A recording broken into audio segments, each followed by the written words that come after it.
Hello everyone and welcome to an unboxing of what turned out to be a much smaller box than I was expecting. That's how big it is compared to a hand. We are unboxing Tapeworm, which sounds gross when said like that. This is the second board game by Edmund McMillan of the Binding of Isaac video game fame. His first successful Kickstarter / board game was The Binding of Isaac 4 Souls, which was kind of like a twist on Munchkin with the themes of his game and his art style, which I'm very fond of. And this is the second one, a much smaller scale, just a little fun idea for a game he and his wife had. And it should have been released at the start of December. However, it has come with some corrections. They started sending them out, as I understand it. Noticed they made a little bit of a boo-boo, and as a result didn't send any others until these came here. So pink box replacement cards, warning, we accidentally included duplicate cards and the mildly not safe for work reference cards in your game, because as part of the Kickstarter there was this base version of Tapeworm, which in essence is kind of like Uno mixed with matching, like any match game. There was a NSFW version where they weren't tapeworms. And I'm not going to go into any more detail because I keep this channel family friendly. So there might be mildly referential stuff that we're going to look at here, but we do have the replacement cards set out, and it does tell you how to put them back in and doesn't reference anything else. Beverly Hills, California, made in China. Yeah, that checks out. Alright, so let's have a little look at what's in this little box. I think this was the mildly special edition. I didn't go all in on it.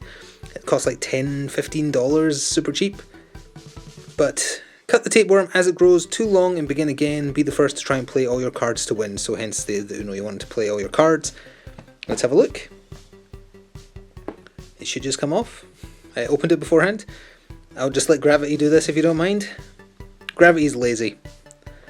Gravity, you are a lazy so-and-so. Alright, never mind, I'll help. It's actually on there quite tight. Oh yeah, the stats for the game are 8+ for an age, 2 to 4 players, 15 to 30 minutes for a game. Simple enough. So I believe we have a poster sporting... Oh, poster / rules perhaps? No, it is just the rules. Okay, so I don't want to read this in too much detail because again, there is an NSFW in here somewhere regarding the version of the game that I did not get. This is the poster, I think. As I said, I am a fan of Edmund's art, even though he is a little bit focused on too much toilet humor, but you know. Oh, these are actually in there tight, but this time I came prepared with scissors. I shall break my way in. There we go. Let's have a little look.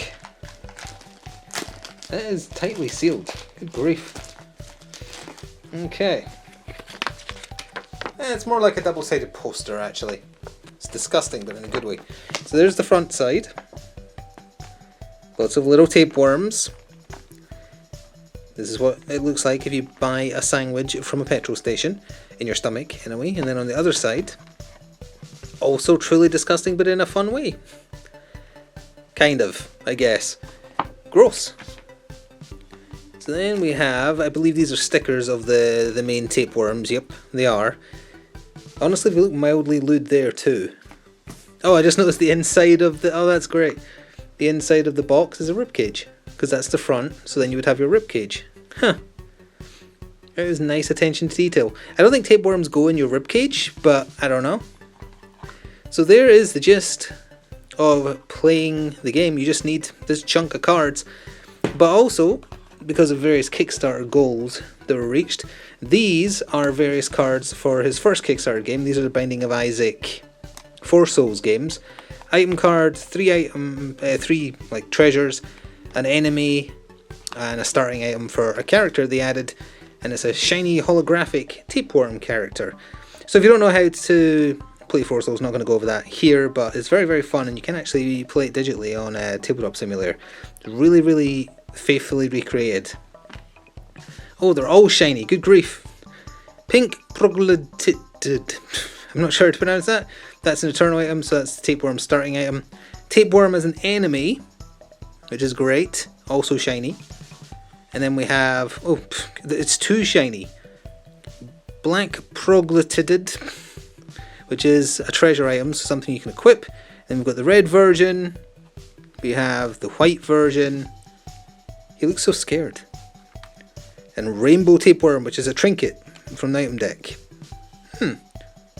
It's got all the other little tapeworms inside it. So yeah, that's not for this game. Those are just added bonuses, and I guess to get you to look into Ed's other game, which I highly recommend. Played a bunch of it. It's really, really good. I think I've got a long playlist of playing it digitally with friends on my gaming channel if you're interested and want to see how it plays. I did a live action unboxing of it as well, because that's before this tabletop channel existed. So, the cards themselves. Let me just make sure this is safe to show. I believe it is, so we'll split this up. And there is other cards in here, actually.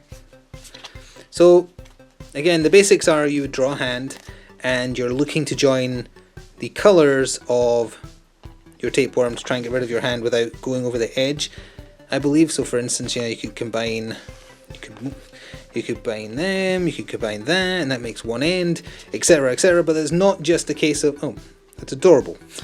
It's not just a case of placing these. Oh, hang on, where's the black faced one, just so I can show you how a tapeworm would end. We not got any of those? They've got to be. There's got to be a bunch of them. There we are. He looks so happy. So technically that's a complete worm there, because it starts there and goes round in kind of like an N shape. So I guess that would do something. But then there is also special cards from what I remember, and you can do things like cut a tapeworm to stop somebody. Where are they? I saw that. There we are. Now it is all done with iconography, so you would have to read the rules, but the rules is that one little page I showed you, so it's not super complicated. You just got to learn what these mean. He's using a razor blade to cut a tapeworm, pink scissors, a meat cleaver, and Michael Myers' favourite tool of choice. Oh, and then you've got Omni tool, I guess, one of everything. Some more body parts.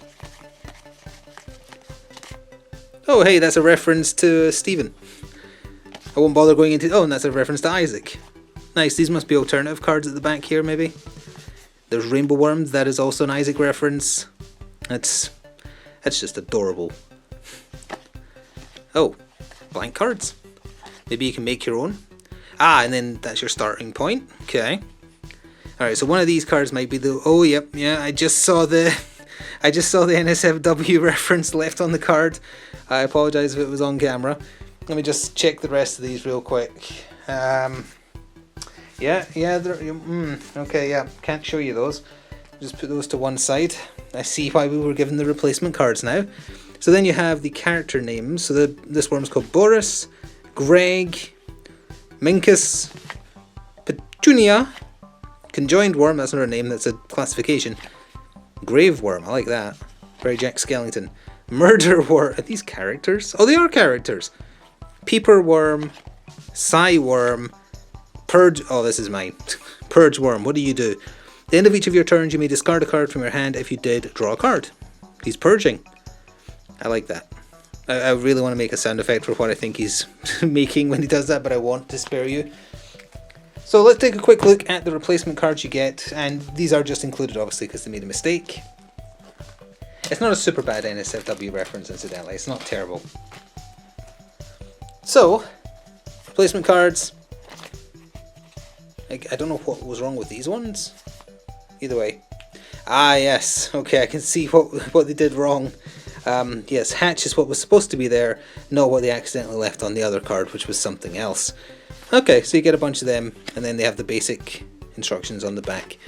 So yeah, that is everything you get in Tapeworm. Just a nice little project Edmund McMillan did with his wife. I guess that's what he's doing with his time now. He's making board games. And his first one was a massive success. It's a really, really good tabletop game for Souls. This one, obviously I haven't played it yet, so can't comment. Love the aesthetic though, and it's a simple premise, executed well, probably. And again, not super hard to learn. It's one fold out sheet. Four Souls was essentially the same, although there was some... Oh, does this have the right stuff? It does. There were some intricacies, but you can pause the video if you want to read the basic rules to get a better understanding there, including FEQ. And I presume there'll be an online version as well. So yeah, that's everything you get in Tapeworm. Hopefully get a chance to play it at some point, and I'm curious what he's going to be doing for his next big project, if it's another board game Kickstarter or if he's going back to video games. Who knows? Tapeworm! I can't tell you whether or not to check it out, but it is at least interesting, and it comes in a very easy to store package. Thanks for watching. Ta-ta for now.